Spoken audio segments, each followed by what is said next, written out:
তো কেন আমরা সকাল সকাল আজকে ভাত খাচ্ছি, তো ভিডিওটা প্রথম থেকে শুরু করি। হ্যালো গাইস, তো ব্লগার মানুষ চ্যানেলে সবাইকে ওয়েলকাম অ্যান্ড ইউটিউবার মানুষের চ্যানেলে সবাইকে ওয়েলকাম।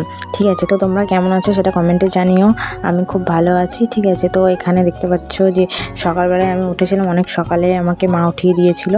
তারপর হচ্ছে গিয়ে মা ভাতটা রেডি ছিল, কারণ আমি আজকে একটা জায়গায় যাব।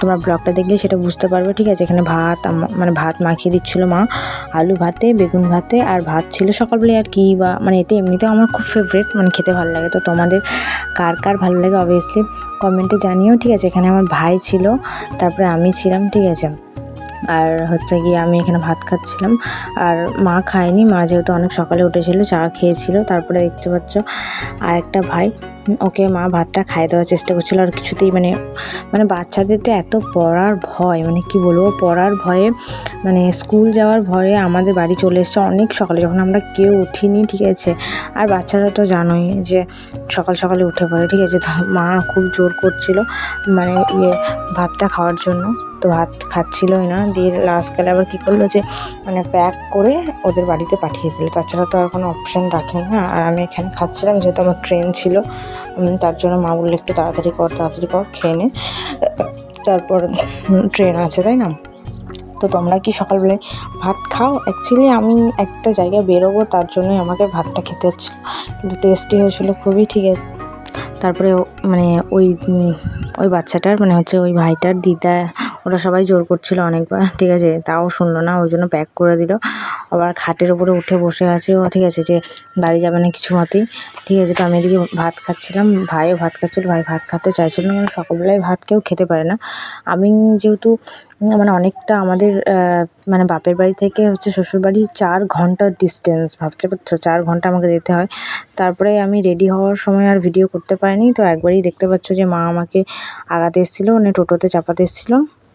তো আমার এটা ছিল ফাইনাল লুক। তো আমি যাচ্ছিলাম টোটোতে চাপার জন্য। তারপরে টোটোতে দেখো চেপে আবার হাফ রাস্তায় এসে দেখছি স্টপ করে দিয়েছে, রেড লাইট পড়ে গেছে, তার জন্য অনেকক্ষণ ওয়েট করতে হলো। তার জন্য আগের ট্রেনটা পাইনি, পরে 9:40 যে ট্রেনটা ছিল সেটা আমাকে ধরতে হয়েছিল। ঠিক আছে, তো এটাই।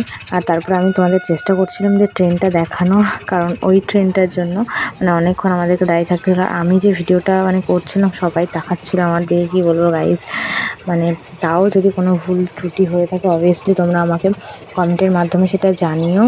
আর ট্রেনটার নাম বা ট্রেনটা তোমরা যদি কোথাও দেখে থাকো তাহলে বলো, আর ভিডিওটা কোথায় শ্যুট করেছি সেটা বলো। তারপরে প্ল্যাটফর্মে এসে আমি টিকিট কেটে নিয়েছিলাম। একবার জানো কী হয়েছে, আমি টিকিট না কেটে গিয়েছিলাম, টিটি এইগুলো যেহেতু লোকাল, তাই টিটি থাকে না। তারপরে ওটার পরে একটা ট্রেন, এটা হচ্ছে সেকেন্ড ট্রেন। ঠিক আছে, এর আগে কিন্তু আমি একটা ট্রেন ধরেছিলাম, সেখানে ভিডিও করা হয়নি। এটা হচ্ছে সেকেন্ড ট্রেন, কারণ আমাদের ওখানে 2টো ট্রেন আমাকে করতে হয়, পাল্টাতে হয়। ঠিক আছে, তারপর আমাদের যে প্ল্যাটফর্ম সেটাতে চলে এসেছিলাম। এটা হচ্ছে কীর্ণাহার। ঠিক আছে, কীর্ণাহারে নেমে পড়েছিলাম আমরা, আমিও ছিলাম, আমার ভাই ছিল। আর এটা একটা জিনিস ভেবেছিলাম, ওখানে 2টো ট্রেন দাঁড়িয়েছিল। ঠিক আছে, তো আমরা হাঁটতে হাঁটতে, আর এত রোদে আমি পুরো ক্লান্ত হয়ে গিয়েছিলাম। ঠিক আছে, তারপরে একটু আগে দেখছি কীর্ণাহার ঢুকিতেই দেখছি এখানে কিসের প্যান্ডেল করেছে। তো এটা কিসের প্যান্ডেল তোমরা কমেন্টে অবশ্যই জানিও। বাড়ি চলে এসেছি, এখন আমি ফ্রেশ হবো। তো আজকের মতন ব্লগটা এখানেই শেষ করলাম। তো তোমরা আমাকে সাপোর্ট করো, আমি রেগুলারলি তোমাদের ব্লগ ভিডিও আপলোড করতে থাকবো, তো তোমরা দেখতে থাকো। ঠিক আছে, তো আজকের জন্য এটুকুই, টাটা।